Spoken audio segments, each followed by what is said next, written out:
No início do século XX, o Rio de Janeiro, capital da República, era uma cidade com feições coloniais que crescia desordenadamente e vivia atormentada por surtos de febre amarela, varíola, peste bubônica e tuberculose.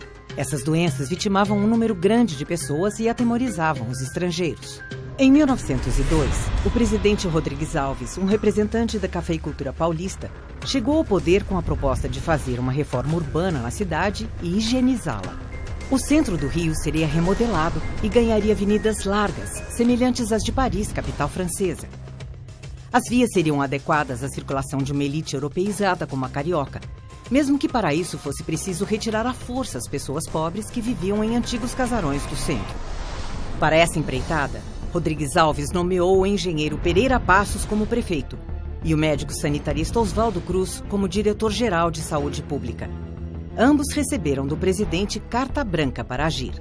Sem qualquer consulta à população e aos gritos de "bota abaixo", os funcionários da prefeitura demoliram, em menos de um ano, cerca de 600 habitações coletivas e 700 casas do centro da cidade, deixando sem teto pelo menos 14 mil pessoas. Os desabrigados se dirigiram aos subúrbios e aos morros e mangues, e lá construíram casas de tábuas cobertas com latas de querosene. Em 1904, um projeto de lei apresentado no Congresso defendia a obrigatoriedade da vacina contra a varíola, que só naquele ano havia matado 4.201 pessoas.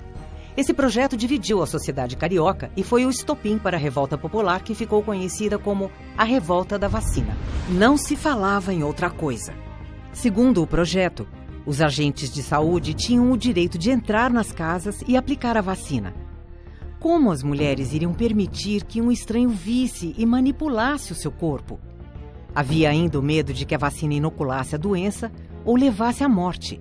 Pessoas dos mais diferentes grupos sociais revoltaram-se contra o que consideravam uma invasão de sua privacidade e um risco à sua saúde. Não tem nome, na categoria dos crimes do poder, a que ele se aventura obstinadamente a me envenenar, com a introdução no meu sangue de um vírus, sobre cuja influência existem os mais bem fundados receios de que seja condutor da moléstia ou da morte. Mas também havia os discursos a favor. O aperfeiçoamento e progresso da higiene pública em qualquer país simboliza o aperfeiçoamento moral e material do povo que o habita. É o espelho onde se refletem as conquistas que tem ele alcançado no caminho da civilização. Quando a lei da obrigatoriedade foi aprovada, a revolta explodiu em vários bairros do Rio de Janeiro, transformando a cidade em uma praça de guerra.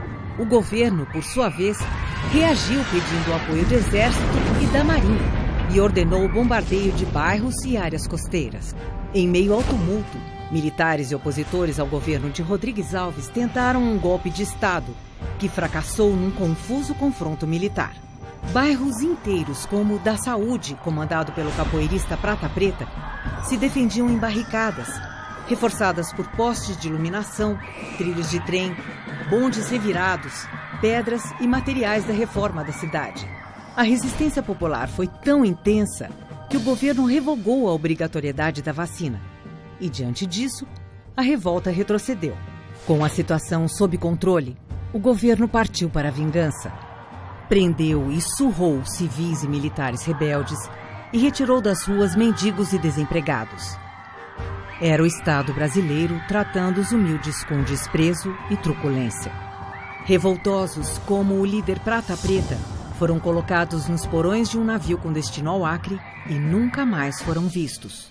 Em 1908, após mais de 6.000 pessoas morrerem em decorrência da varíola, o povo voluntariamente fez fila para se vacinar.